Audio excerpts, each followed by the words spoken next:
Fala, turma! Graça e a paz, Senhor Jesus. Mais uma vez aqui no estúdio da Startcast, mais um programa Conectados pela Fé. É o 8º episódio, né, pessoal? 8º episódio aqui com o pastor abençoado.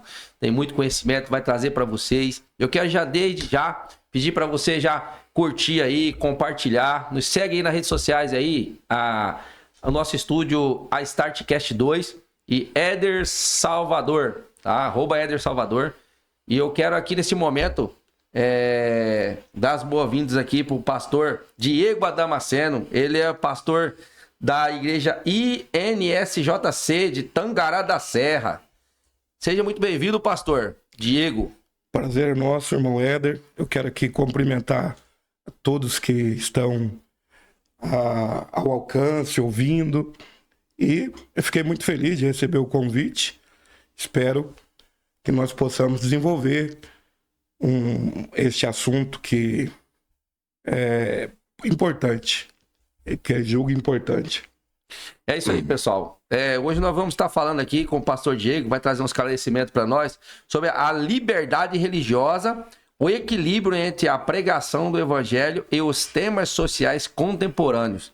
Então ele vai falar para nós sobre a pregação, sobre o limite da pregação, que é um tema muito importante para esclarecimento, né, pastor? Porque tem muitas pessoas pregando, mas só que não sabe até onde ela pode ir e está ultrapassando algumas barreiras que judicialmente é muito perigosa, né, o pastor? Sim, irmão Éder. A grande verdade é que a questão de liberdade religiosa, podemos utilizar também a expressão liberdade de crença, liberdade de culto, são todos subgêneros da liberdade religiosa. A liberdade de crença é aquilo que está dentro, subjetivo. No direito nós dizemos que não existe um direito que não encontre limitações, que seja absoluto, porque eles dizem assim, isso no meio jurídico, né? Que o direito é sempre regra geral, mas sempre exceção.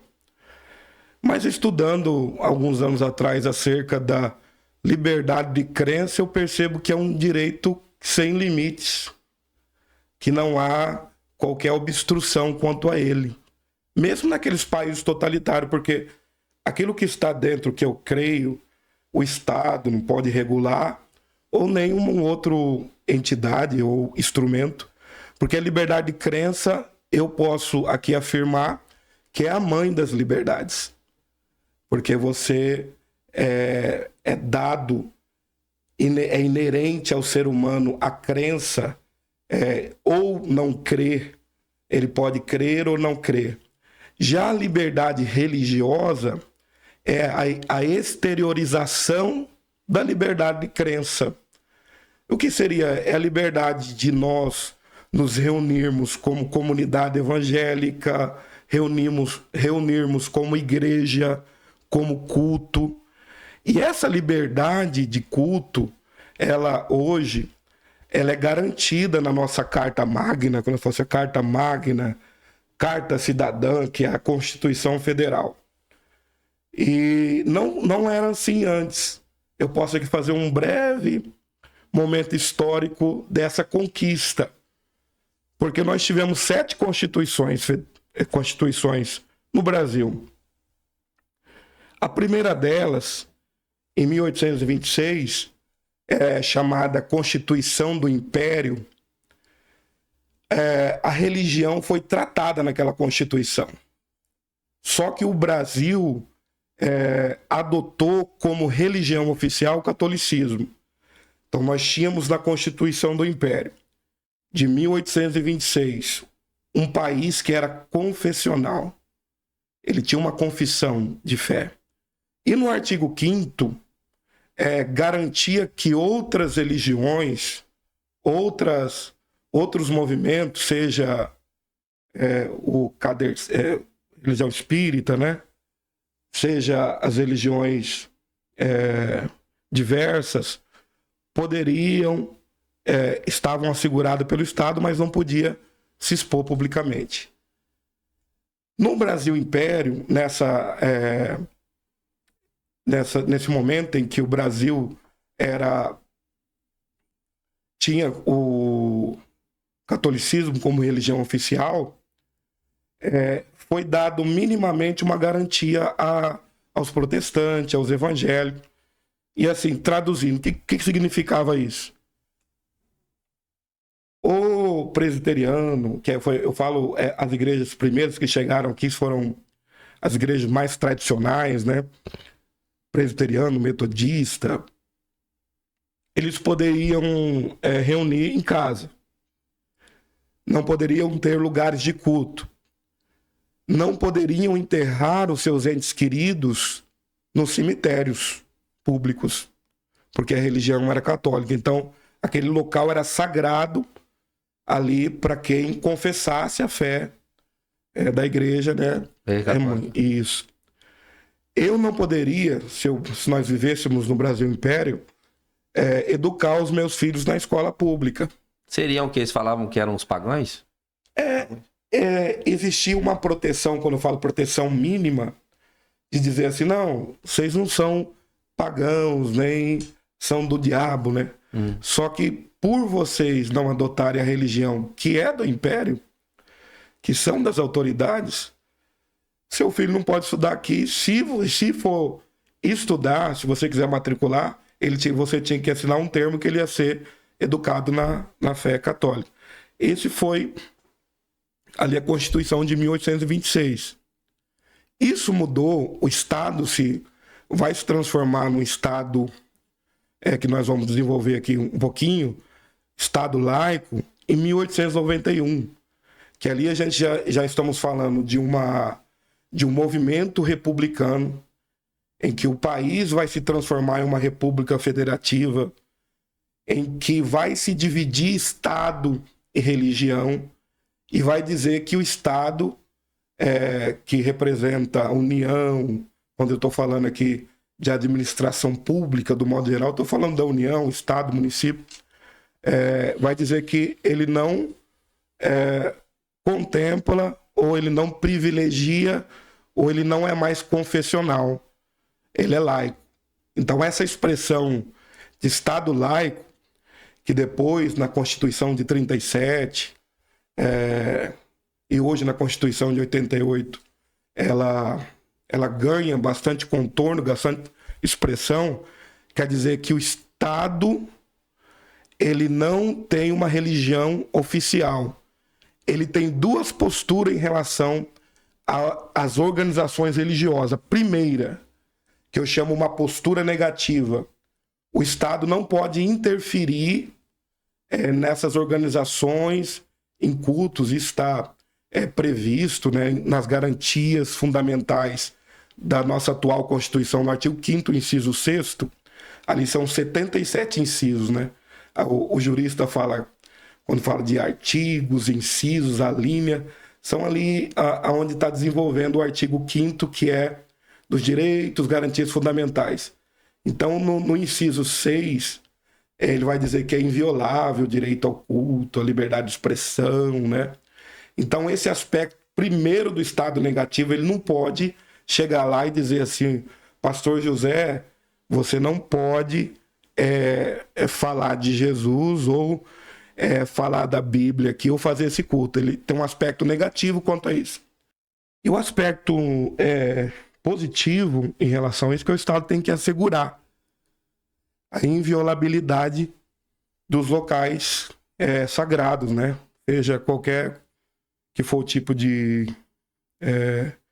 fé, crença, o Estado ele tem essa dever positivo de assegurar que ninguém vai prejudicar aquele povo, vai adentrar naquele local. Independente da religião. Isso. E, ô pastor, deixa eu fazer uma pergunta para você aqui em relação a isso.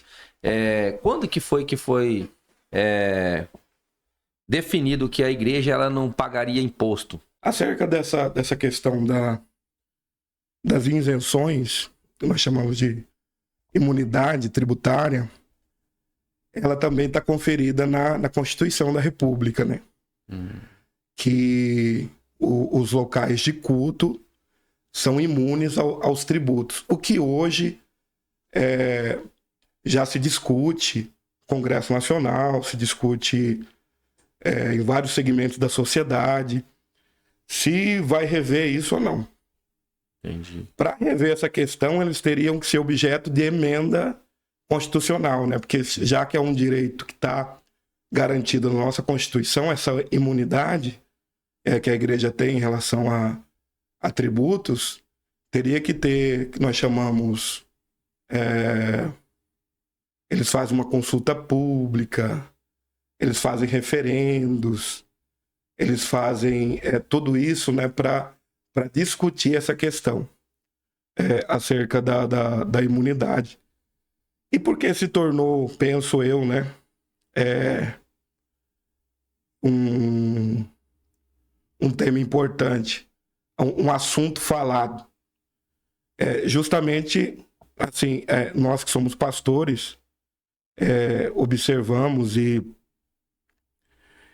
não podemos aqui ser omissos ou acobertar qualquer coisa, né? Devido a inúmeros escândalos acerca de desvios, acerca de o que na internet eu vi até uma expressão forte, né? Estelionatários da fé. Meu Deus. Acerca de ministros, seja bispos, seja pastores, que hoje enriqueceram. Aqui eu não estou aqui querendo fazer um julgamento ou um pré-julgamento a essas igrejas ou a esses ministros, mas acendeu um alerta na sociedade. Essa pergunta é muito importante. Sim. Que você fez, porque acende esse alerta.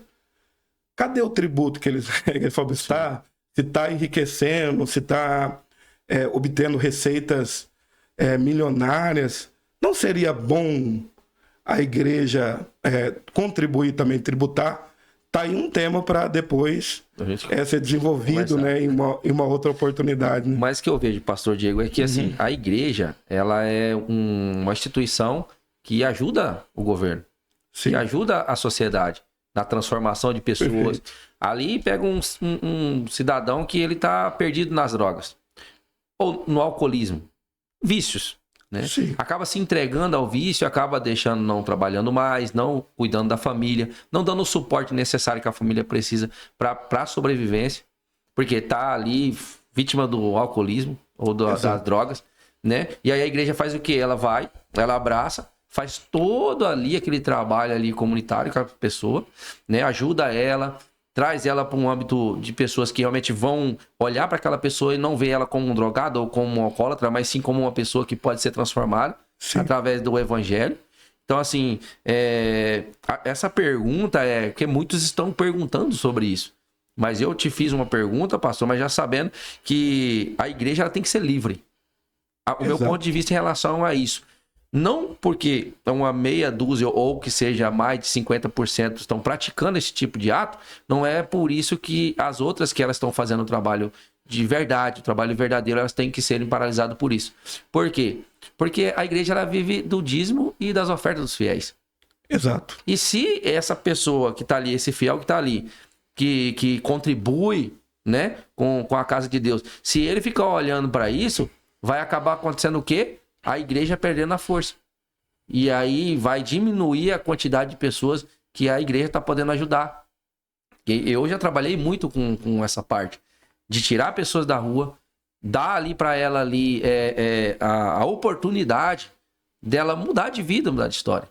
Né? Algumas pessoas que eu conheço, tinha pais de famílias que já tinham abandonado a casa, abandonado a esposa, os filhos ali sem o apoio do pai.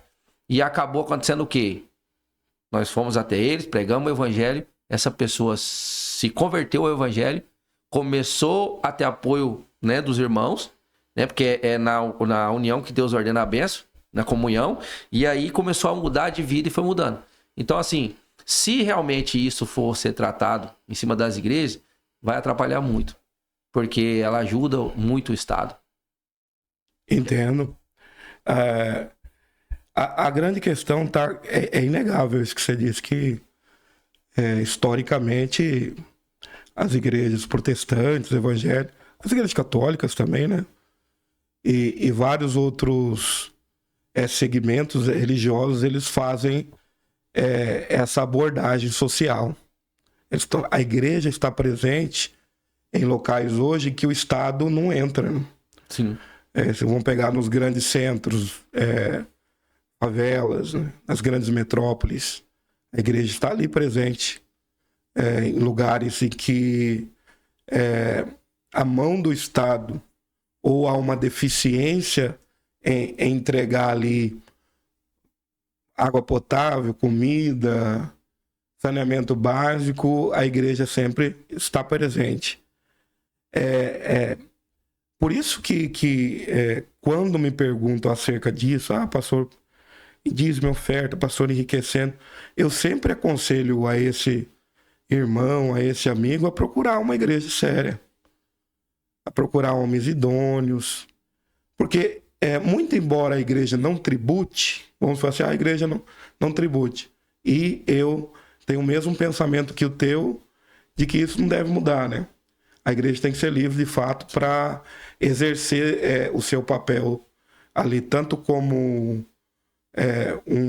uma âncora na sociedade, como também pregando o evangelho. Penso que o evangelho é um instrumento de mudança na vida de muitos.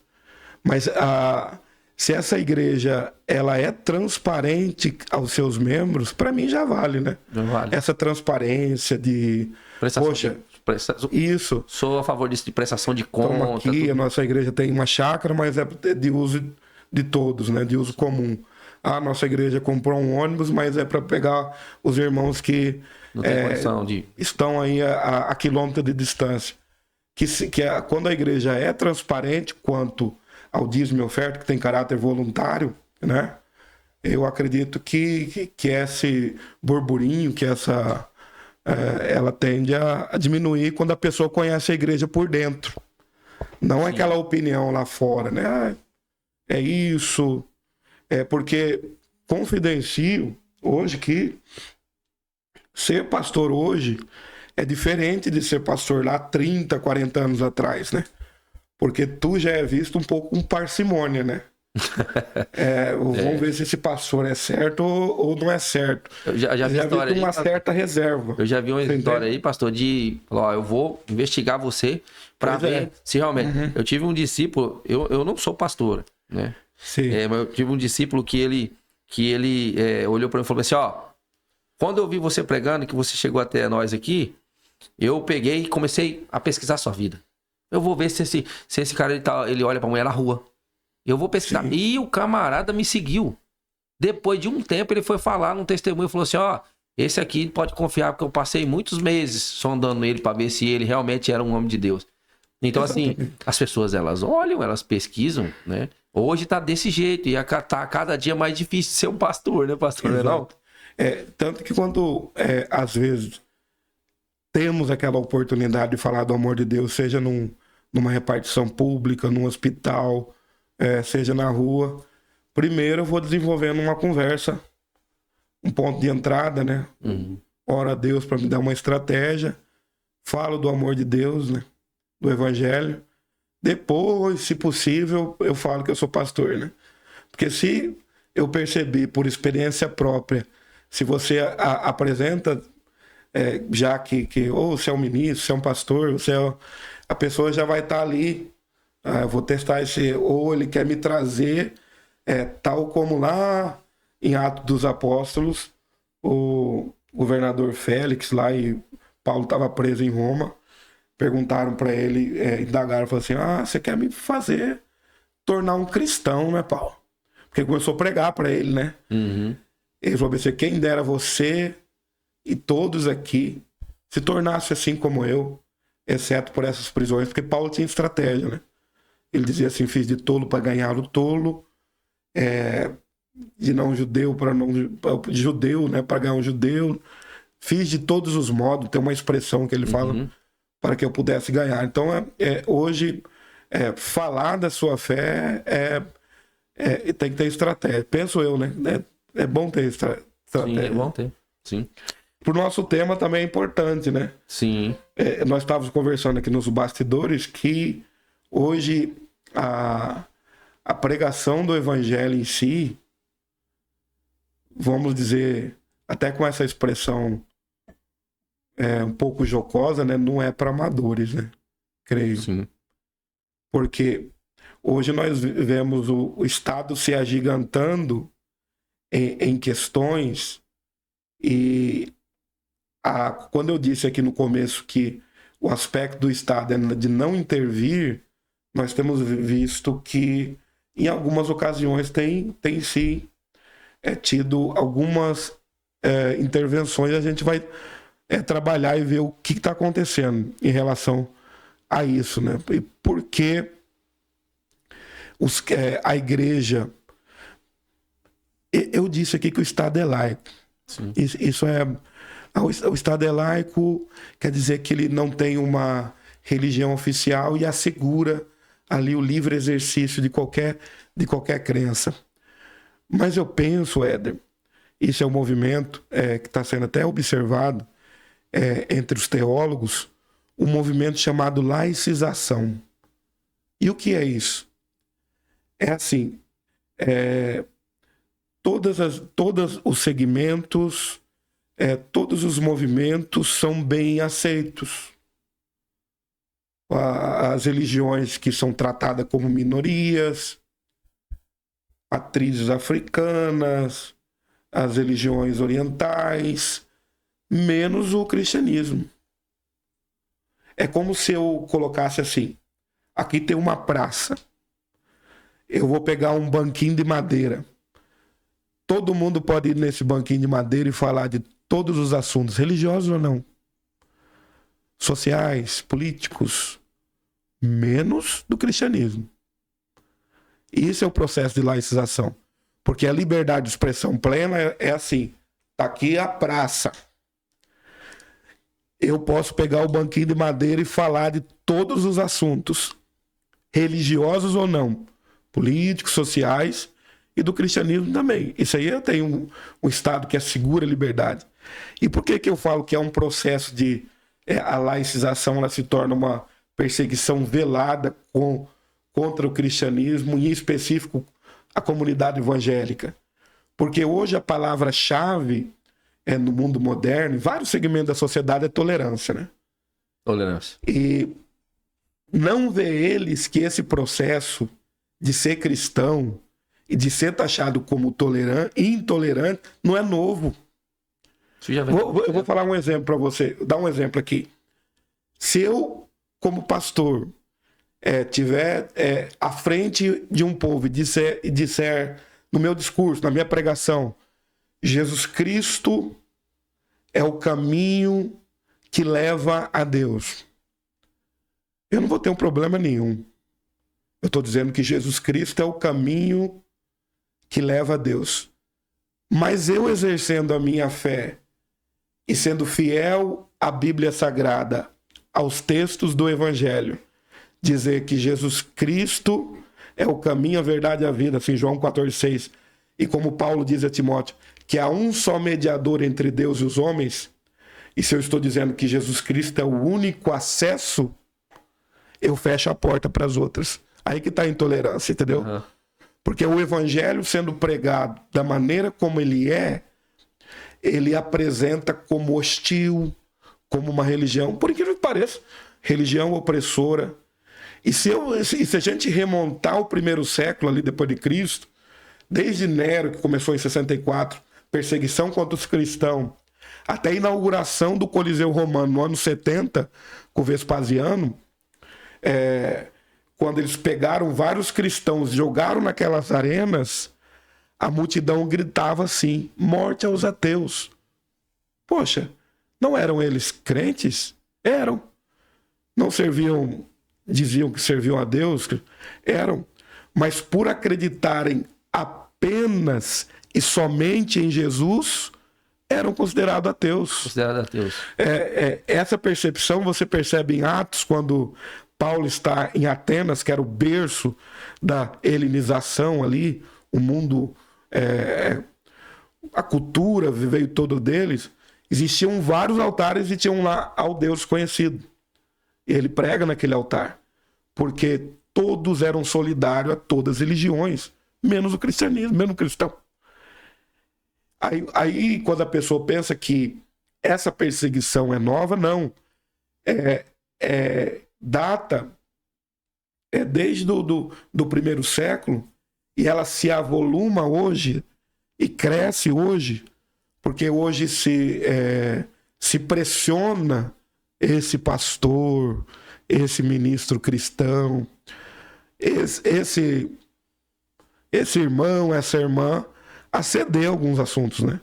A dizer, não, a Bíblia diz isso, não é isso que quer dizer. Aí que o cristão fundamentalista, que fala, eu sou um cristão fundamentalista, não quer dizer que esse cristão que é fundamentalista, ele é um cristão, vamos dizer assim, cai naquele excesso de formalismo.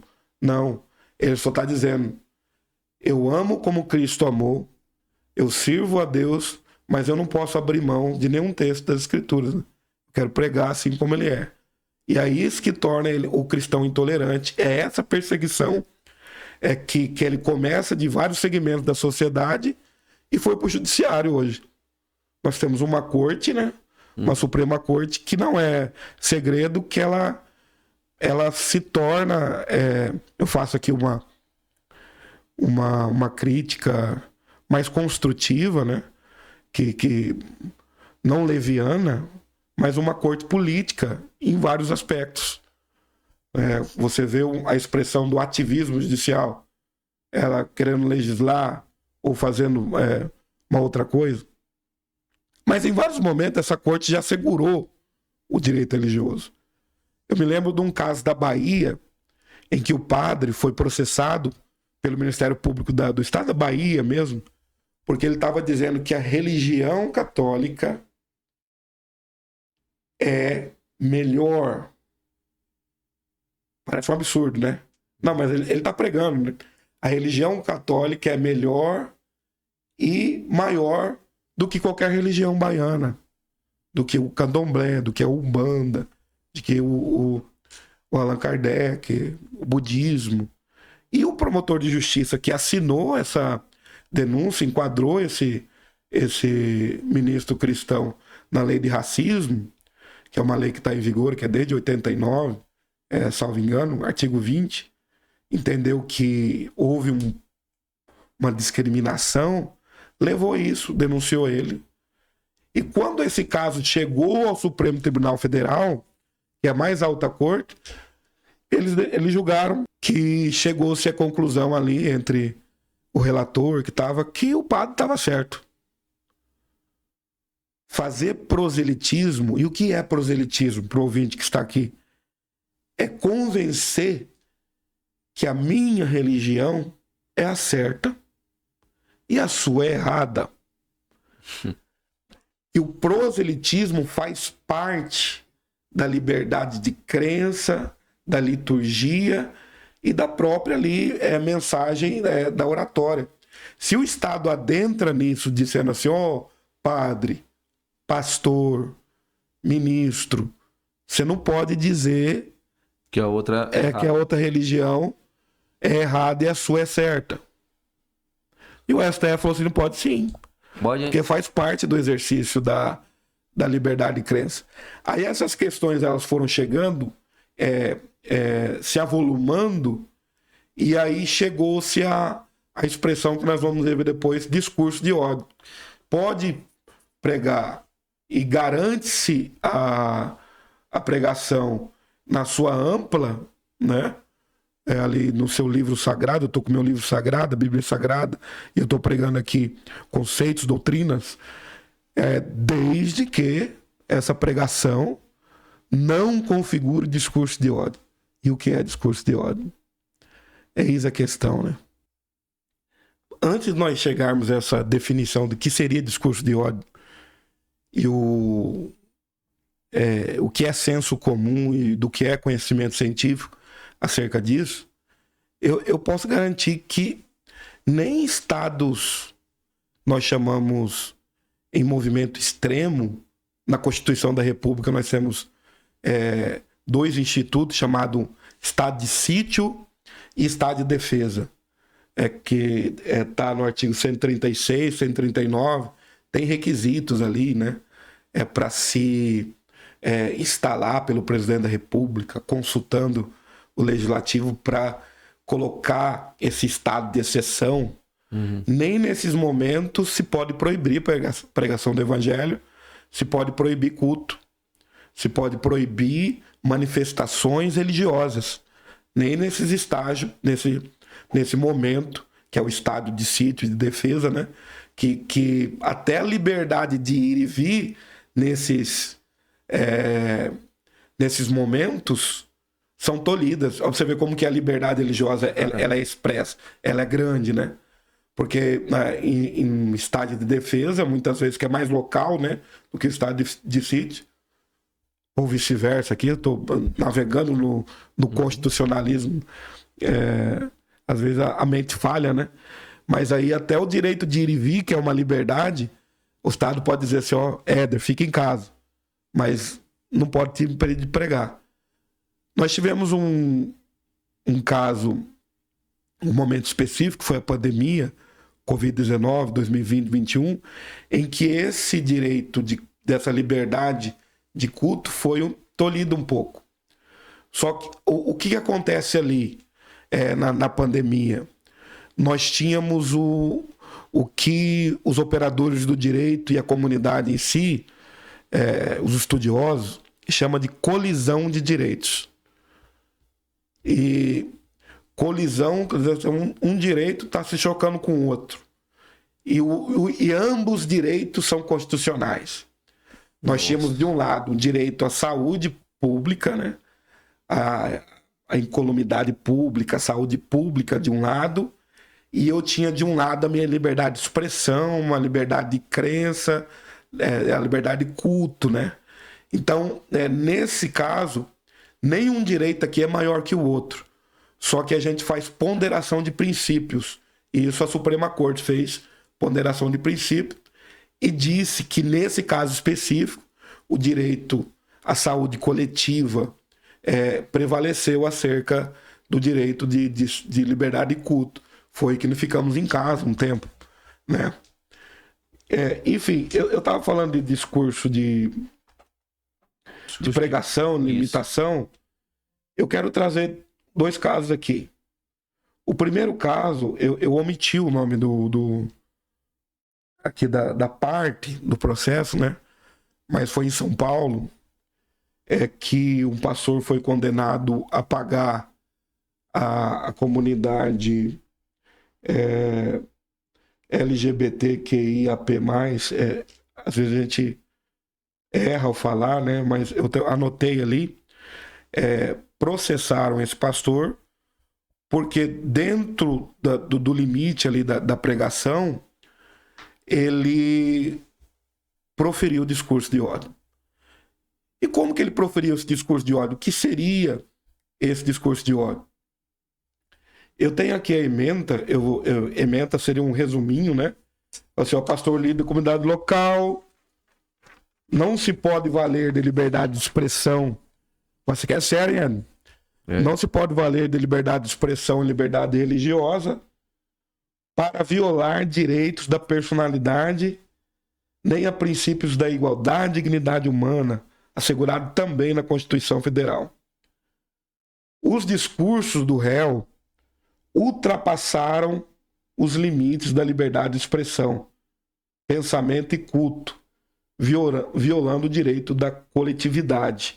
Então, de novo, aqui nós tivemos, eu tenho aqui liberdade de expressão, liberdade de culto, liberdade de crença, e eu tenho aqui princípios que são valiosos, né? Sim. Direito da personalidade, dignidade humana, que é de uma comunidade específica aqui, que esse caso específico nós estamos falando da comunidade de LGBTQIA+, né?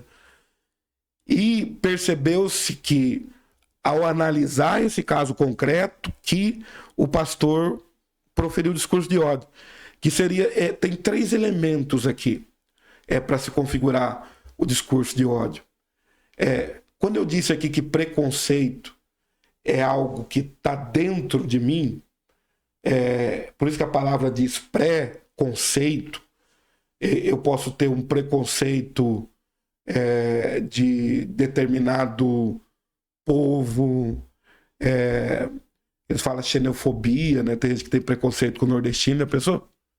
Pois é. Aham. A maioria de nós aqui somos descendentes, mas tem pessoas que têm preconceito velado por negros, por índios. Preconceito está aqui dentro. Então é aquilo que a pessoa entende, eu sou superior a essa raça, a essa etnia, a esse povo, eu sou superior. Então esse é o primeiro ponto, né? Ele tem esse preconceito. Aí você tem a discriminação. Porque, embora se o preconceito ele está no âmbito subjetivo do ser humano, a discriminação já é a exteriorização. É quando você põe para fora o teu preconceito. Quando você impede, quando você demonstra que você é preconceituoso. Nesse caso específico, o que aconteceu? Ele disse, não só que esse povo era do diabo, ia acontecer, estava levando todo mundo para o inferno, como também quis incentivou a sua comunidade, a sua igreja, a serem hostis com eles, a impedirem eles a fazerem a manifestação deles, a querer a eliminação deles. Porque essa é a grande importância. O que é discurso de ódio? É quando eu me sinto não somente superior àquele, eu sou hierarquicamente maior e eu quero a eliminação daquele outro, daquele grupo, daquele judeu, daquele gay, daquele negro, né? Daquele estrangeiro, daquele venezuelano. Eu quero. Então percebe-se que para se encaixar nesse conceito, que esse é um conceito jurídico, né, de discurso de ódio. Então, por exemplo, o pastor está pregando e está dizendo assim que a palavra de Deus diz que estarão de fora os cães, né, efeminados, os que amam e praticam a mentira. Dentro de um contexto mais vamos, simples, do senso comum, mesmo ele só lendo ali o que está dizendo a palavra, você fala, não, discurso de ódio. Não, porque embora ele possa expor algumas condutas, por exemplo, o marido que traiu a esposa, o adúltero, a pessoa que furtou, embora ele, dentro da palavra de Deus, a palavra de Deus diz, quem furte não furta mais, né? Cada um fala a verdade pelo seu próprio... A mensagem do evangelho, na verdade, ela traz esse impacto. Mas depois ele não quer a eliminação daquele outro. Ele quer transformação e restauração. Perfeito, essa é a palavra-chave. Então, para eu dizer, como sociedade, afirmar como sociedade, que aquela igreja, que aquele ministro, aquele pastor está proferindo discurso de ódio, eu tenho que analisar se dentro do escopo ali da oratória, da mensagem que ele está trazendo, há esse elemento. Vamos nos organizar e vamos fechar aquele centro espírita. Vamos apedrejar aquele centro espírita. Eu quero mais que esse povo suma e seja destruído. Esse é o discurso de ódio. Infelizmente. Esse é o discurso de ódio, né? E o cristão, o pastor, ele tem a Bíblia Sagrada para pregar. Ele não precisa atacar diretamente dessa maneira, né? Porque aí ele vai estar em maus lençóis. E tem um outro caso também que eu peguei, que era do deputado Marco Feliciano. Ele foi condenado a pagar 80 mil também, a mãe do cantor Cazuza. Diz aqui, a mãe do cantor Cazuza ajuizou demanda em face do pastor Feliciano, cuja causa de pedir é a publicação pelo réu de vídeos de cunho homofóbico e nos quais a imagem e as criações do intelecto do falecido cantor eram utilizados sem autorização. Sentença de procedência, discurso de ódio que não são acobertados pela proteção constitucional. Parece que aqui também, nesse caso, eu não li todo o processo, mas houve um discurso que extrapolou os limites da expressão. Parece que ele utilizou o vídeo desse rapaz, desse cantor que morreu há muito tempo, né? Muito conhecido, que era o Cazuza, e disse que ele foi o precursor de uma infinidade de pessoas que foram para o inferno por causa da sua música. Então, entende-se que dentro ali do que a Constituição assegura para mim como pastor, como ministro, que eu posso pregar, que eu posso até, como eu disse aqui antes, dizer que a minha religião é a correta, a certa, e é desse não, desde que eu não queira a destruição desse outro, né? Porque o cristianismo me ensina o amor, e essa é a razão de ser do cristianismo, né? O maior mandamento, Cristo, novo mandamento vos dou, isso era repetido por Jesus Cristo, nosso Senhor, né? Que ameis uns aos outros como eu vos amei. Então, o cristão genuíno, ele não vai querer proferir o discurso de ódio. Ô pastor, assim, a pregação ela é direta, né? Tá ali, ficaram de fora os homossexuais ali, e fala que vai ficar fora aqueles que praticam iniquidade e tal. Só que assim, enquanto estava sendo pregado isso aí entre quatro paredes, vamos dizer, dentro de um templo, dentro da igreja em si, o templo feito de tijolo, de barra ali, né? Ali você estava alcançando um público. Até então ali teria o controle dessa palavra naquele local. Sim. Mas a partir do momento em que começou a entrar nas redes sociais, que os vídeos começaram a viralizar, que começou a alcançar muitas pessoas, aí já começou a entrar em um novo grupo. Em pessoas que não entram na igreja, mas elas veem os vídeos na rede social e aí eles vão questionar e criticar. Exato. É por isso que a palavra ela tem que ser pregada conforme o momento daquela pessoa. Porque a partir do momento que eu prego, Jesus vai curar a sua vida. Você tá aí perdido, sem destino. Jesus é a solução. A partir daquele momento, Jesus pode tocar naquela pessoa e aquela pessoa entender, opa, cara, o caminho é Jesus Cristo. Aí eu rebanho ele para a igreja. Naquele momento ali, começa-se um tratamento com essa pessoa, porque como o meu pastor dizia para mim, não tem como você chegar numa criança e dar feijoada para ela. Exato. Bacana? Não tem como eu chegar e dar uma feijoada para uma criança de 2, 3 anos. Ela vai, né? Ou para uma criança que tá mamando. Então, ela tem que tomar o leite. Se eu dou para ela a feijoada, eu vou complicar com ela, porque é um alimento que ela ainda não tem condição de ingerir. Então, como que eu acredito que hoje eu sou dar a dica assim dos pastores em relação a isso? Porque às vezes a pessoa veio toda arrebentada, toda chicoteada, Satanás pegou, feito cavalo ali, arrebentou a vida toda destruída. Quando ela chega ali dentro, é peia. Essa pessoa, ela falou assim, peraí, eu apanhei lá. Tô apanhando aqui. Me falaram pra mim que aqui Jesus salvava, libertava, que eu ia estar na igreja, que as coisas iam mudar pra minha vida. Eu chego aqui, eu tô levantando pancada. Então, eu acredito assim, o que o senhor diria em relação a isso, pastor? Isso é muito importante, essa indagação, porque vamos pegar de um ponto de vista. Os pregadores de rua, né? Eu observo e já observei alguns desses pregadores de rua, tanto na nossa cidade como em outra, e muitos eu observei não, digamos assim, que eu os queira reprovar, mas a ausência do amor naquela pregação, né? Se eu pudesse sentar com eles ali na hora, era só apontando conduta, né? O inferno tá aí, tal. Porque nessa não é a proposta em si do evangelho, não. Vamos pegar a questão dos homossexuais, da homossexualidade, né?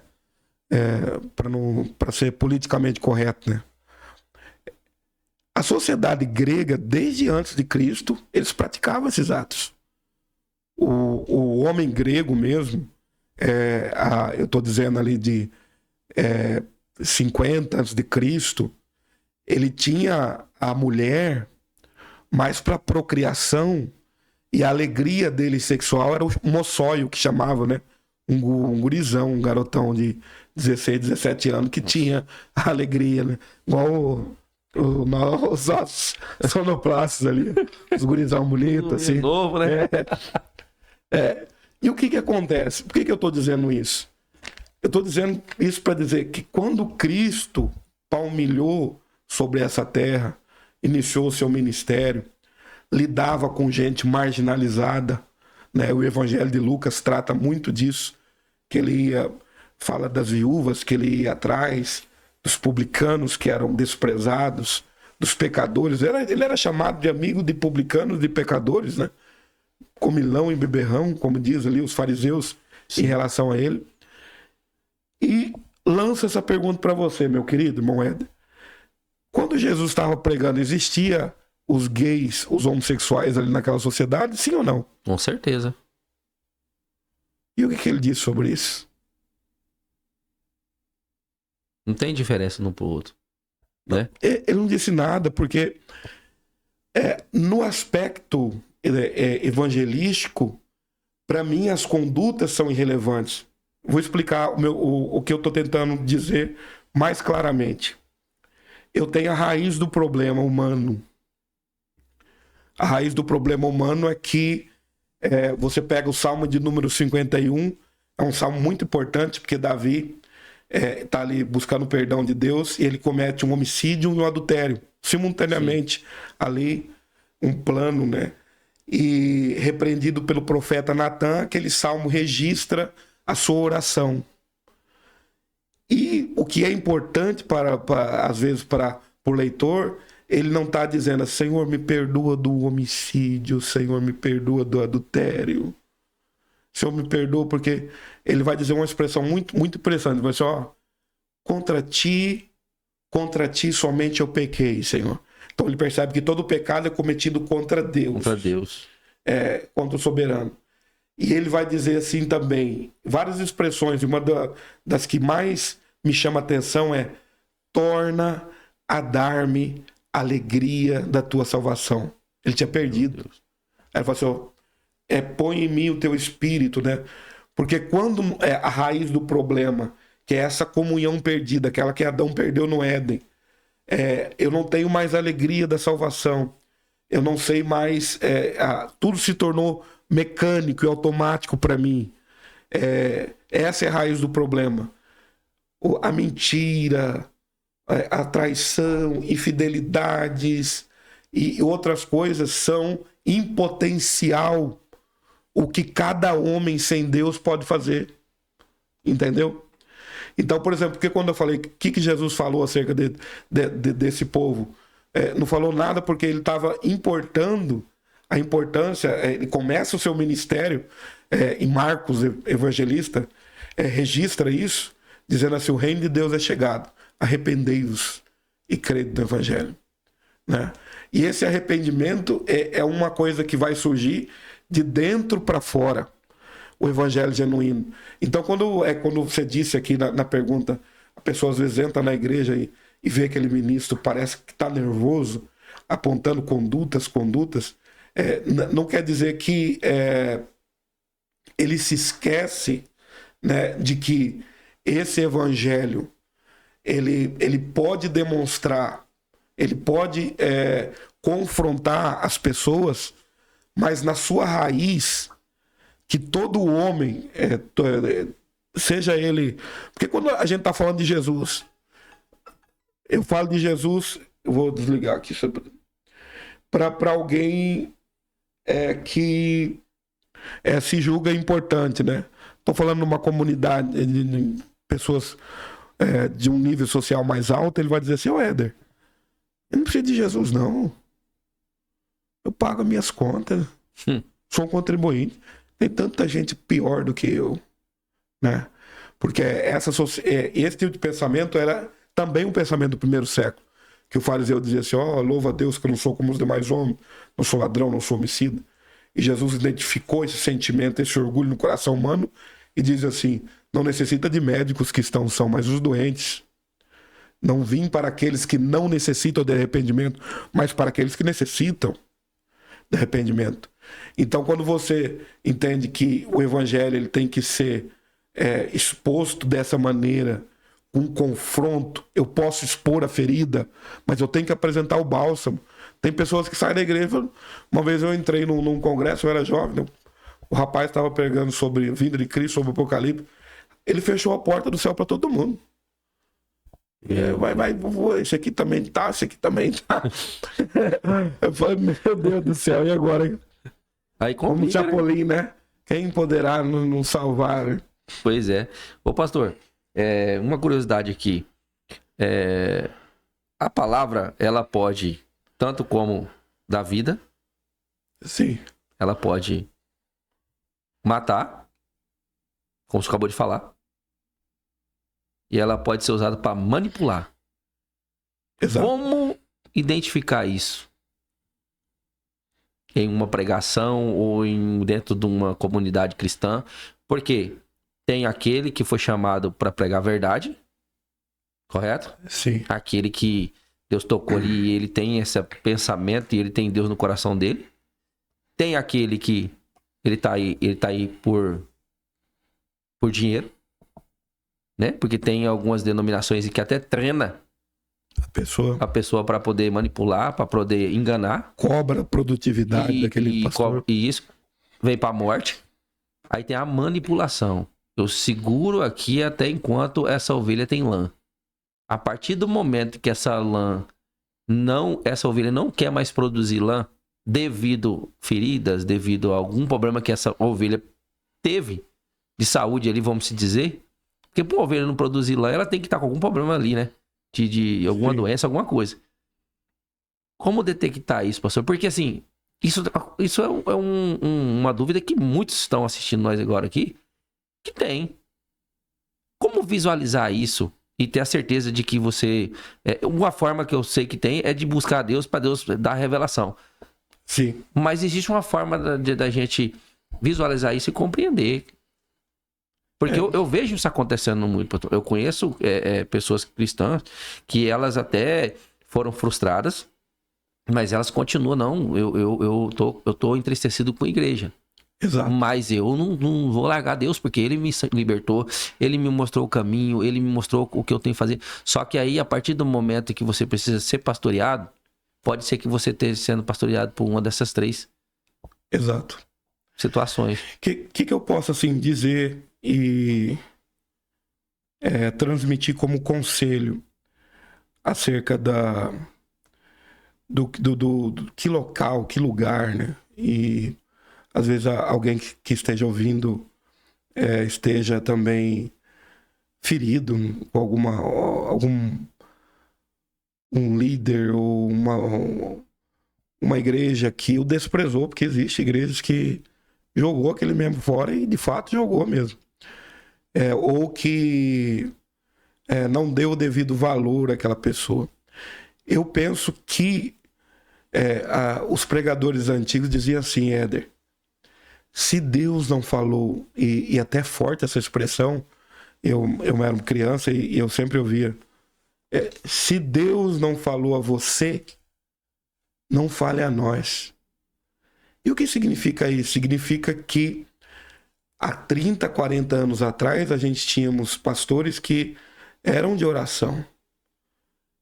E a oração é um aspecto muito importante, se você vai ver lá na instituição dos diáconos, em Atos dos Apóstolos, Pedro, ali João está dizendo assim, vamos separar esses diáconos. Aí fala assim, quanto a nós nos dedicaremos à oração e à pregação, a oração antes, né?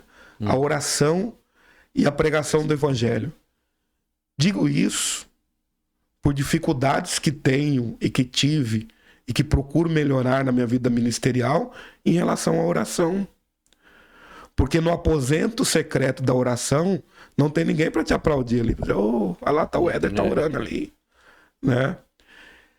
E quando eu ouço e escuto, estou como ouvinte, boa coisa a ouvir, né?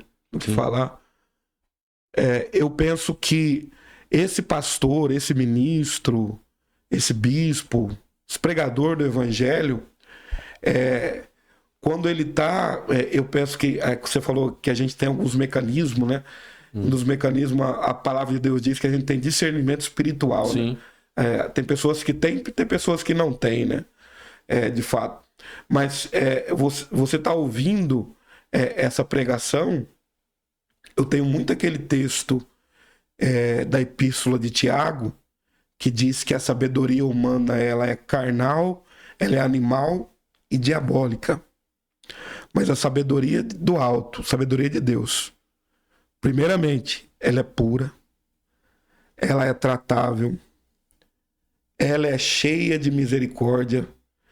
Eu, quando estava no começo da juventude, eu peguei muito isso, né? Porque eu vim de uma igreja que tinha muitos movimentos e muito, nós chamamos tietagem evangélica, culto à personalidade, né? Vivíamos de congresso a congresso. Sim. E quando vinha uma personalidade evangélica, um pregador, a igreja lotava.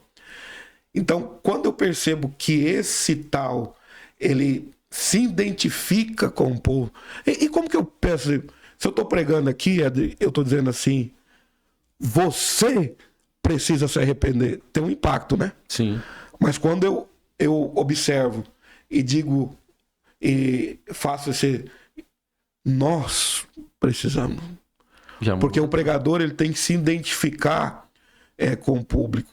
Essa sabedoria que vem do alto demonstra que quanto mais o ministro está próximo de Deus, quanto mais próximo eu estou de Cristo, mais humilde eu sou. E não é uma humildade fingida e falsa. É algo que você pega aí, Isaías capítulo 6, ai de mim que estou perecendo, né? Ele viu o trono de Deus, a glória de Deus. Né? Você pega ali João, né, que cai como morto aos pés de Jesus na visão na ilha de Patmos.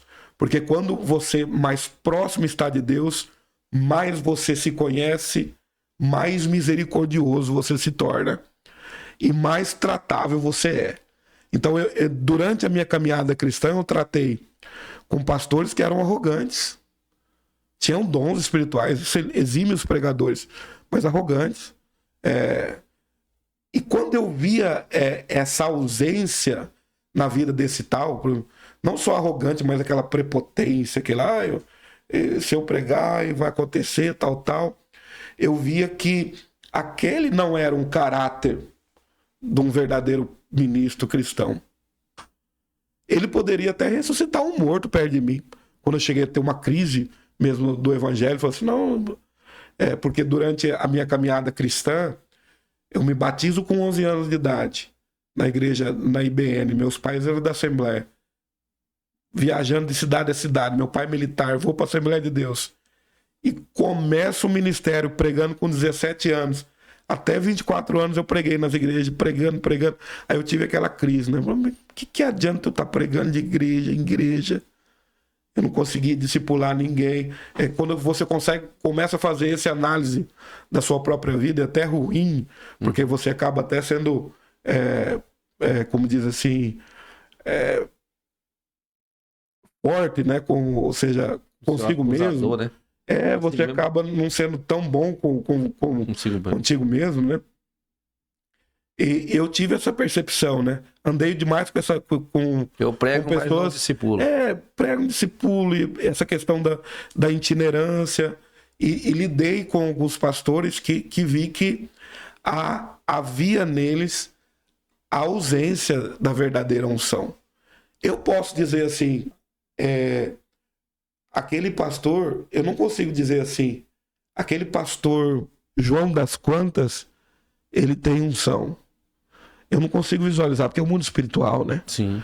mas a ausência de unção é percebida. Eu percebi. Eu não sei se isso acontece. Ela é percebida quando você está num ambiente em que a mensagem é forçada, é mais pragmática, né? Mais aquele pragmático, eu digo assim, eu quero pregar o que está dando certo, se é cura, eu ofereço cura, se eu tenho aqui como se tivesse um cardápio ali, né? Eu vou escolher isso aqui. Empresários aqui, eu tenho que fazer reuniões para eles, eu tenho que... Então, quando eu vejo isso acontecendo, porque nós chegamos numa etapa, né, no século XXI, não é nem... já passou essa fase, se a palavra de Deus é inerrante, é infalível. Para mim, ela é inerrante, infalível. Agora nós estamos na fase se a palavra de Deus é suficiente ou não. Porque para muitos obreiros ela não é suficiente. Então eu tenho que ter a palavra, mas algum artifício também. Então aí que eu identifico, né? Quando eu vejo que esse obreiro, ele não tem... Ele entende que a palavra de Deus não é suficiente no ministério dele. Ele está sempre trazendo outra coisa, né? Tô com uma rosa ungida... Toma aqui, vamos ali na... Tá diversificando. Tô diversificando, vamos fazer aqui 3 semanas. Aqui. Eu até tenho problema com milagre agendado. Eu vim de um ambiente pentecostal. Creio que Deus faz milagre. Porque existem hoje os cessacionistas, né? Uhum. Que acreditam que os dons foram lá para a igreja primitiva, e os continuistas, que acreditam que os dons são para hoje. Eu sou um continuista, acredito. Já vi milagres, né, acontecer. Só que eu tenho um problema com milagre agendado. O que seria isso, né? Eu vou colocar ali quinta-feira dos milagres, né? Cura, né? É aquele dia que vai acontecer. E se não for? Nós já agendamos para fazer. E agora? Porque antigamente a igreja tinha no seu escopo, num culto normal, curas, até batismo com o Espírito Santo, né? Você tinha, sem você arrogar. Então, hoje a igreja, ela teve que mudar, né? Ela teve que colocar estratégias e, às vezes, deixou a essência de lado. E a essência de lado, eu ponho no topo, é a oração. E a oração nunca se precisou orar tanto e nunca se orou tão pouco hoje na igreja. É o que está acontecendo. Porque aí se busca, o que nós vamos fazer, o que vai acontecer, né? Vamos marcar. E às vezes Deus espera que esse obreiro, que esse cristão volte ao primeiro amor, à primeira essência e a oração de fato, né? Então, pastor, eu fico aqui pensando, né, em relação às igrejas que estão se abrindo aí. Todo dia se abre uma igreja. As igrejas aí independentes, né, que se diz, né? O que essas igrejas, elas estão somando para o crescimento? Porque, assim, tem muitas igrejas abertas. Por que esses líderes eles não se unem ali nessas igrejas que elas já são igrejas tradicionais? Igrejas que já têm aí vários campos, né? Sim. Para poder somar, ou por que elas estão abrindo independente? Não está seguindo aí uma igreja que já vem ali com raiz? Perfeito. O que isso tem ajudado para a população? Eu posso responder essa pergunta em 2 vertentes. A primeira vertente é a que não está agregando. Eu não sei se todos os pastores pensam como eu, mas a estratégia de abrir igrejas, né? Abrir um cantinho, muitas vezes ela não é a melhor estratégia de evangelização. Eu vou construir aqui. Nós temos um país com pelo menos 140 religiões. Eu não sabia disso. Essa semana passada eu estava lendo. E você pega um berço dessas. Você tem a pagelança indígena, as regiões matrizes africana, o espiritismo, hinduísmo, islamismo. E você tem um país nosso que é miscigenado, que tem culturas de todo lado e tem religiões dessa monta que eu falei. Aí você pega um pastor inexperiente que quer começar um ministério. pensa que teologia é errado, porque eu conversei com alguns pastores e falei assim, não, pastor Diego, aqui, ó, a letra mata, o espírito vivifica. Ah, vai. Mas ele, tirando do contexto aquele texto, não é que a letra mata ali era a lei, que o conhecimento da lei, Paulo falou assim, ó, veio a lei, conhecimento da lei, veio a morte, né? Porque ninguém conseguiu ser justificado pela lei. Né? Ele vai demonstrar ali a graça, então, mas não é, ali que era mas não é o morte, conhecimento, né? Em si. Se o pastor puder estudar, não que isso seja, vamos colocar, o essencial para ele ser pastor, porque eu conheço pastores que não tiveram quinta série e são exímios pregadores, porque leem a palavra, estudam a palavra, leem livros sobre a Bíblia Sagrada, né? Ele faz este investimento, né? Mas se puder fazer teologia, não. Vamos pegar esse irmão que abriu, tem uma boa oratória, né? Mas não estuda a Bíblia Sagrada. Aí você tem por isso que acontece que nós estamos vendo na internet o sincretismo religioso. E o que é o sincretismo religioso? É essa mistura. Você vê igrejas hoje que parecem com cultos de matriz africana, o pessoal rodando tudo de branco. Não estou criticando ali essa religião, que eu tenho desconhecimento. Eu tenho conhecimento das igrejas evangélicas e desconhecimento do que é um movimento ali do candomblé, da Umbanda, mas me disseram que parece. Me disseram também que tem pastores hoje que incorporaram como se fosse um pastor até importante na internet, ele incorporou o pai de uma liderada dele, como se o pai viesse, incorporasse nele um pastor. Meu Deus. E falasse com aquela fiel, e tá na internet, tá no YouTube, né? Então você tem esse perigo de igrejas que ficaram sincréticas, perderam a essência do evangelho e começam a misturar. Isso é nada mais que o espiritismo junto com o evangelho e várias outras coisas. E hoje a expressão para isso é chamado de evangelicalismo. Por que evangelicalismo? Porque você tem um crescimento vertiginoso, uma igreja que eu posso dizer que tem aqui milhares de quilômetros de comprimento, vamos pegar aqui milhares de quilômetros de comprimento, mas menos de 10 centímetros de profundidade. Ou seja, eu tenho, às vezes eu posso até ter números, mas eu não tenho raiz. Eu não tenho profundidade. Essa é a primeira vertente que se torna perigoso. A segunda vertente, alguém pode começar um ministério, penso eu, e assim, que pode, e eu pego como exemplo um pregador, um ministro norte-americano que já faleceu. Eu, quando era muito jovem, eu li um livro dele que era Entre a Cruz e o Punhal, David Wilkerson. Ele morreu em 2011, um grande pregador, ministro. E ele era pastor de uma igreja confortável nos Estados Unidos. E Deus, assim, toca no coração dele para ir a Nova York. Quando ele entra em Nova York, lá na década de 70 e 80, começo ali do rock, o pessoal injetando droga na veia, era morfina, heroína, tudo quanto é tipo de prazeres. E ele entra naquela cidade, indicado porque, segundo ele, e contrariando lá a diretoria da igreja que não queria que ele visse, ele falou que ele veio porque Deus assim o quis.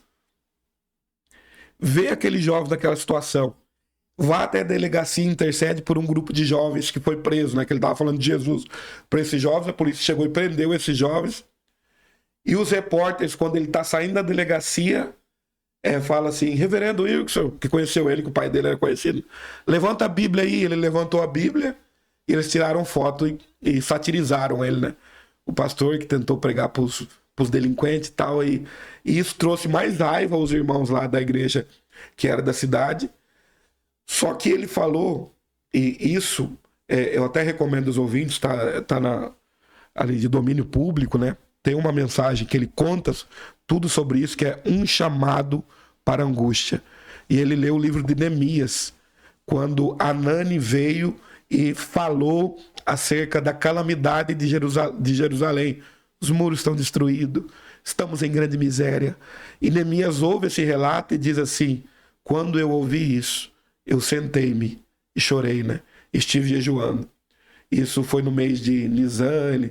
Aí a história de Neemias é muito bonita, né? Ele ora a Deus e depois o imperador permita que ele vá lá construir os muros. E ele toma isso para si, porque quando ele chegou nessa cidade de Nova York, ele falou que ele foi tomado pelo Espírito de Deus em uma praça central. Ele simplesmente foi tomado por uma angústia que ele não soube dizer e chorou copiosamente durante várias horas, sozinho ali, por aquela cidade, por aqueles jovens delinquentes.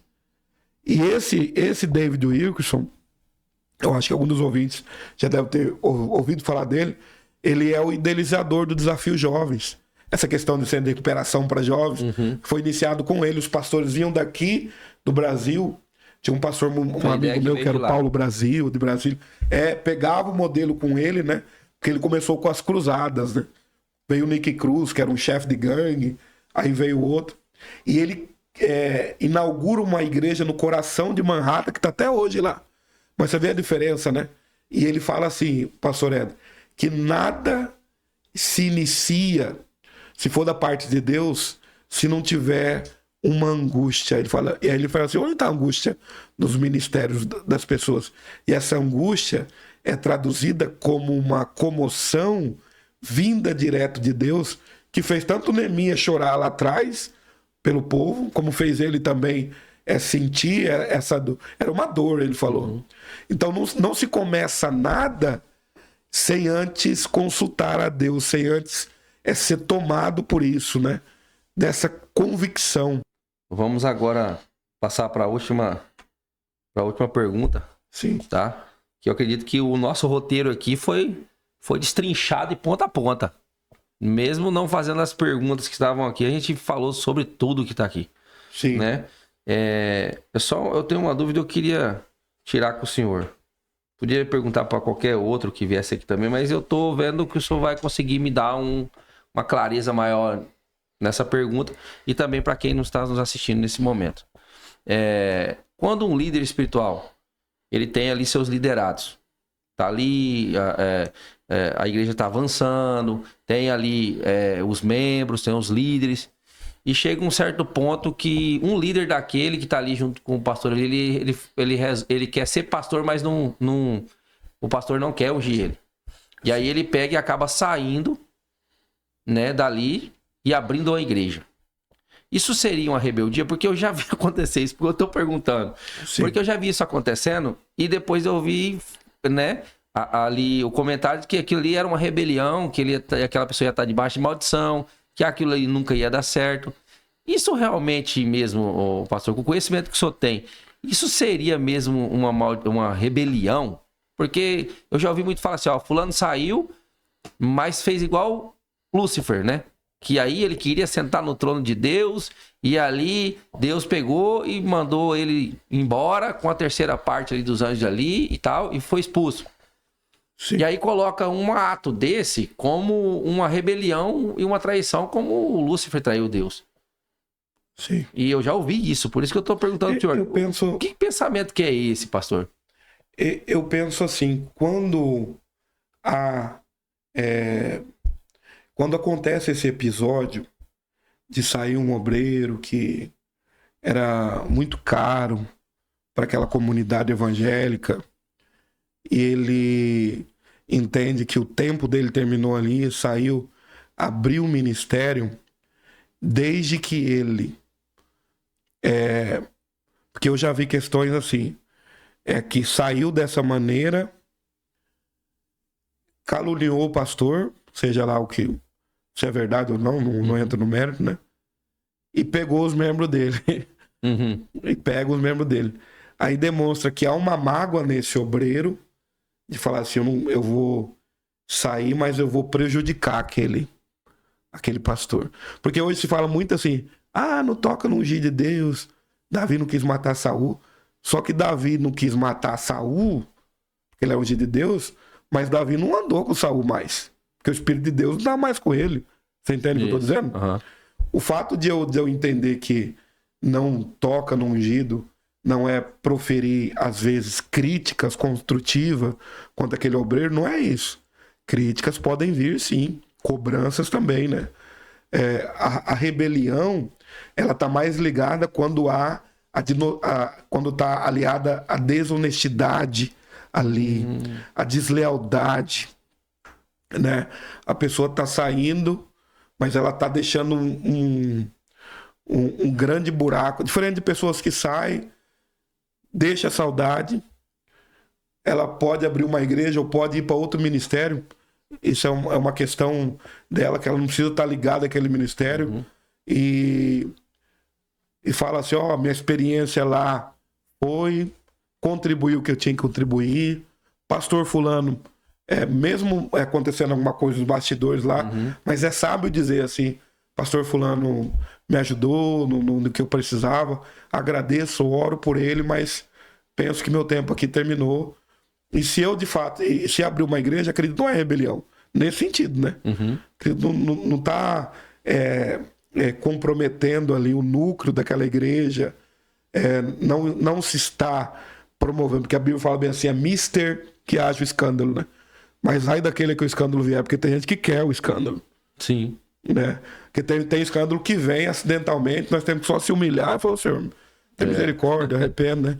Mas tem gente que provoca. Ele, né? Né? Falou assim, tô saindo daqui porque o pastor é ladrão, rouba a igreja. Tô saindo daqui porque, né, é fulano. Aí tem que haver um conserto até dentro do coração desse homem com essa mulher, mas penso que não. Não há qualquer problema de alguém, às vezes, na direção de Deus, porque não é fácil iniciar um trabalho, né? Iniciar ou na direção de Deus, procurar uma outra igreja, um outro pastor para estar dando continuidade, porque a fé cristã, hoje é um movimento dos desigrejados, respeito essas pessoas, a opinião delas, mas a minha fé e o meu conhecimento diz que a fé cristã ela é desenvolvida em comunidade, ela é exercida em comunidade, né? Quando eu falo que ela é exercida em comunhão, você pega ali que Cristo é o cabeça e nós somos os membros, então você consegue ser cristão vivendo nessa comunidade, seja a evangélica, né? Seja esse ajuntamento, ele é necessário porque a fé vem pelo ouvir a palavra de Deus, né? Alguém pode servir a Deus, vou servir a Deus aqui em casa. Existia na época de Cristo os essênios, né? Os essênios faziam isso. Sim. Era como os eremitas na época medieval, que se isolavam. Qualquer grupo, não, estou servindo a Deus aqui, estou fazendo a minha reza aqui. Só que cadê a contribuição dele, assim, para né, da expressão da fé? Porque aquele que sabe fazer o bem e não faz, comete pecado. Então, por omissão, o cristão, às vezes, falha, né? Peca. Tá. Pastor, a última pergunta veio aqui, nós conversando aqui, veio aqui na minha cabeça. Aí, se eu puder, eu vou dar uma recapitulada só nos julgados aqui, um minutinho, né? Que você falou. Tá. Só para não ficar vago, né? As questões religiosas que chegou lá no Supremo Tribunal Federal, do padre, pode fazer proselitismo, sim. Dos símbolos religiosos nas repartições públicas, queriam tirar o Ministério Público do Rio Grande do Sul. Pode deixar que não infere, não interfere no Estado laico, né? A questão do ensino religioso na escola, queriam tirar. Chegou no STF. Pode sim. Desde que, por exemplo, se eu quero matricular meu filho na igreja adventista, o problema é meu, né? E ter o ensino religioso é opcional, então eles queriam obrigar, eles queriam tirar. Queriam proibir a matança dos animais nos candomblé também, né? Queria fazer tudo isso. Chegou no STF. E os meninos falaram, pode matar. Mata logo. Tem até uma situação inusitada, Bruno. Olha lá o Bruno, tá... que o advogado que defendia os animais contra o pessoal das religiões de matriz africana, né? Não pode matar a galinha preta e tal. E aí veio um advogado em defesa dessas religiões, um senhor muito inteligente, falou assim, olha, aconteceu uma coisa aqui inusitada, um fenômeno que eu nunca mais vou esquecer. Era um senhor já, um advogado, e falou assim, eu vi aqui advogados defender os animais usando sapatos de couro, Meu. Aí, usando artifícios, é uma hipocrisia, né? Que se abate animais para tudo. Não, mas o problema é a galinha preta. Chegou esse caso lá e falou assim, não, é uma expressão, o abate dos animais não causa sofrimento, porque eles têm respeito com o abate lá, né? Mas não seria um sacrifício? Isso. Mas eles queriam proibir lá por causa da lei ambiental, era maus tratos. Aí se provou que não, faz parte do exercício da religião deles. Então o abate ali é sem sofrimento, diz que eles só imolam mesmo um animal, né? Utilizam lá pro seu culto, tem que ser respeitado. Tanto como eu quero respeito com a minha religião, não quero que ninguém intrometa na minha santa ceia, né? Na minha cerimônia, eu não vou querer que também, né? Eu vou respeitar esse... Então chegou essas discussões lá. Ensino religioso, o abate de animais no STF, e chegam direto porque eles querem pressionar, né? Alguém diz por aí que a religião é o grande mal do mundo, e não é, né? A religião, como você disse no começo aqui, ela traz benefício, ela traz só agrega a sociedade, ela vai nos campos e valados, né? Ela trabalha com recuperação de vidas. Bacana. Então, pastor, vamos chegando ao final aqui de mais um episódio. O senhor quer falar mais alguma coisa? Tem alguma coisa que o senhor preparou para entregar para o pessoal aí? A gente não perguntou, não fez menção. Não, só concluo a minha fala agradecendo, né? E, como eu disse no começo, a proposta de falar um pouco acerca da liberdade religiosa, liberdade de culto, crença, de maneira alguma é trazer temor ou desmotivar algum ministro, algum pastor que esteja aí ouvindo, ou até já foi ameaçado. Você não pode falar sobre isso. Um pastor me perguntou uma vez, se chegar um casal assim, 2 homens querer casar aqui, e aí, pastor, vou ser preso? Não, meu irmão. É assegurado, né? Quando a transfobia, que nós chamamos de crime de homotransfobia, que foi julgado pelo STF em 2019, a ADO 26, que é uma ação direta de inconstitucionalidade por omissão, foi considerado a homotransfobia como crime de racismo, foi assegurado, abriu-se um tema lá para liberdade de culto. Para os ministros, sejam eles cristãos, sejam eles muçulmanos, não serem censurados por, às vezes, alguém fala bem assim, perguntar qual é a razão da sua fé, se esse comportamento é ou não errado. E eu tenho, de acordo com a minha regra de fé e prática, aquela liberdade de dizer para ele se é certo ou errado, do meu ponto de vista, se ele me perguntar, né? Sim. Então eu não vou cometer crime. Então o objetivo aqui é demonstrar que o ministro pode sim pregar o evangelho no direito, assegurado pela legislação, desde que não haja esse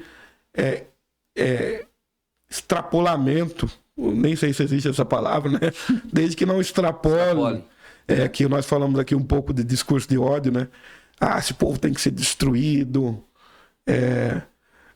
Tem que tem um pastor aí que é o Biratão, o nome dele, acho que é lá do Nortão, foi preso porque ele falava assim, os judeus têm que ser mortos, falava contra isso é antissemitismo, né?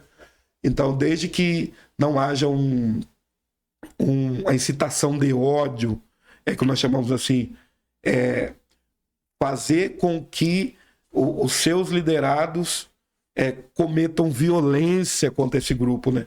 Seja tanto na parte religiosa como na parte também de raça, né? De cor, de tudo, né? Tá envolvido isso, né? A gente tem que se respeitar mutuamente como cidadão e como cristão também. Eu respeito. Então a pregação ela é assegurada, a liberdade. Nós temos liberdade sim no Brasil para pregar o evangelho, né? E assim, o conselho que a gente dá para esse ministro leia a Bíblia, né? Estude a palavra de Deus. Quanto mais eu estudo a palavra de Deus, quanto mais eu leio a Bíblia, mais eu me afasto de polêmicas. Sim. Né? Eu tenho aqui a verdade vos libertará. Exato, eu tenho aqui a linha, né? Paulo diz a Timóteo: procure apresentar-te a Deus aprovado, como obreiro que não tem que se envergonhar, que maneja bem a palavra de Deus. E manejar no grego ali, Éder, é cortar em linha reta. Porque quando um agricultor ele vai arar a terra, ele faz linha reta. Estou ali preparando milho em linha reta. O senhor que é engenheiro civil vai fazer o projeto, né? Tem que ter o prumo, né? Sim. Eu sou leigo nesse assunto, mas linha reta. E a palavra de Deus não tem tergiversação, não tem como eu costurá-la. Ela tem uma linha reta. Ela tem um modo de você ministrar, um modo de você pregar que não vai te causar problema, né? De ser enquadrado por uma autoridade, por crime, né? De estar falando contra algum grupo, querendo, né? Incitando o seu povo a fazer violência, enfim. Esse é o recado que eu deixo e agradeço aqui essa oportunidade e parabenizo também o Éder por dar essa abertura, né, de se importar e falar de um tema que pode tirar a dúvida de alguém que está ouvindo e trazer ali conhecimento para quem necessita. Então, que esse é o projeto, né? Esse é o nosso foco, é tirar a dúvida das pessoas, Sim. Trazer para elas aí clareza e transparência, porque eu acredito que a palavra do Senhor diz que o meu povo perece por falta de conhecimento. E é uma oportunidade de adquirir conhecimento. Eu estou aqui adquirindo conhecimento, né? Quem não está nos assistindo aí está adquirindo conhecimento. Então é uma oportunidade muito grande para a vida das pessoas que nos assistem, né? Pastor, quero pedir para o senhor fazer uma oração para a gente estar encerrando. Sim. Por esse momento abençoado que Deus nos concedeu. Vamos orar a Deus. Grande Deus eterno, nós somos gratos ao Senhor por essa oportunidade que o Senhor nos concedeu de, aqui nesse estúdio, desenvolver, Senhor, esta falar sobre este tema, falar sobre pregação, sobre evangelização.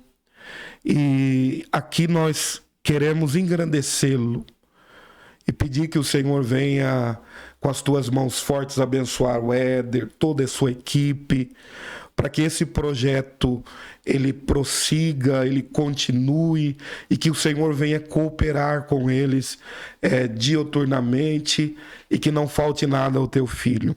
Senhor, aos ouvintes que estão, Senhor, que vão ser alcançados por este podcast, seja deste dia, seja de outros, que o Senhor possa, de um modo sobrenatural, fazer aquilo que não podemos fazer.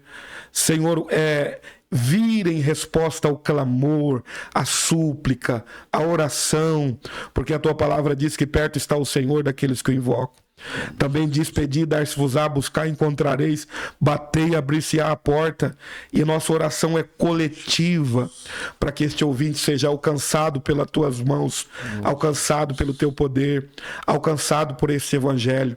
Que este homem que sofre, que esta mulher que sofre, possa encontrar o amor imensurável do Senhor e possa entender que ele é amado, que ele é amada por ti. Essa é a nossa oração, Senhor, e desde já te agradecemos. Amém. Amém. Pastor Diego Damasceno, muito obrigado. Prazer foi nosso. Tá? Foi um prazer muito imenso ter o senhor aqui conosco. A gratidão é muito grande. Estou muito feliz por poder estar com um homem com tanta sabedoria como o senhor aqui. E dá essa oportunidade de aprendermos um pouco mais sobre esse tema, né? Que muitos aí têm muitas dúvidas em relação a isso. Sim. Né? E o pastor Diego Damasceno lá de... Nós somos Varzea-Grandense, Cuiabano, Cacerense. E agora eu tô de mudança para Tangará da Serra. Pois é. Então tá indo para Tangará da Serra. Quando nós estivermos lá, nós vamos visitar lá, viu, pastor? Vai ser um grande prazer receber o Amém, irmão. glória a Deus. Quero agradecer aqui a galera que tá ali, ó, que faz tudo acontecer. E antes da gente sentar aqui para poder gravar, eles estão aqui arrumando, né? Passaram até maquiagem em mim. Passaram maquiagem, olha só. Passou maquiagem. Passou maquiagem, Batom. olha aí. Então, pessoal, quero agradecer pela audiência de vocês. Continue sendo aí um propagador aí do Evangelho, compartilhando esse material que possa alcançar o máximo de pessoas, trazendo transparência e clareza para aquelas pessoas que têm dúvida, né? E esse é o nosso objetivo aqui no nosso programa Conectados pela Fé. Eu quero te agradecer pela sua audiência e que o Senhor Deus possa continuar abençoando a sua vida e dando prosperidade e bênçãos e principalmente, o principal de tudo, é a salvação que está em Cristo Jesus. Nunca deixe de professar o Senhor Jesus como seu único e suficiente Salvador. Um forte abraço e fique com Deus e até o próximo episódio que logo, logo vai estar chegando aí. Deus abençoe!